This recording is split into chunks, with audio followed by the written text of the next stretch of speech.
குழந்தையே, எல்லாரும் நன்றாக இருக்கிறார்கள். நான் மட்டும் ஏன் எப்போதும் கஷ்டப்படுகிறேன்? என் நியாயமான ஆசைகள் கூட ஏன் நிறைவேறுவதில்லை என்று நீ மனதிற்குள் குமுறியதை நான் அறிவேன். இதோ உன் கவலைகளுக்கு முற்றுப்புள்ளி வைக்கும் நேரம் வந்துவிட்டது. இதுவரை நீ பட்ட அவமானங்களும் தடைகளும், உன்னை முடக்க நினைத்த சூழ்ச்சிகளும் என் வேலின் சக்தியால் இப்போதே தூள் தூளாகப் போகின்றன. உன்னை ஏளனம் செய்தவர்கள் அனைவரும் ஆச்சரியப்படும் அளவிற்கு உன் கைகளில் செல்வமும் மனதில் நிம்மதியும் வாழ்வில் வெற்றியும் வந்து சேரப்போகிறது. நீ கேட்டது அனைத்தும் உனக்கு கிடைக்கும்.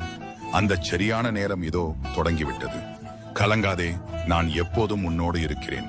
இந்த முருகனின் அருள்வாக்கு உனக்கு சேர்ந்திருந்தால், என் மீது உனக்கு அசைக்க முடியாத நம்பிக்கை இருந்தால் உடனே இந்த வீடியோவை லைக் பண்ணு, உன் உறவினர்களுக்கும் நண்பர்களுக்கும் ஷேர் பண்ணு, நம்ம சேனலை சப்ஸ்கிரைப் பண்ணு. மறக்காம கமெண்ட் பாக்ஸ்ல வெற்றிவேல் முருகனுக்கு ஆரோகரா என்று பதிவிடு.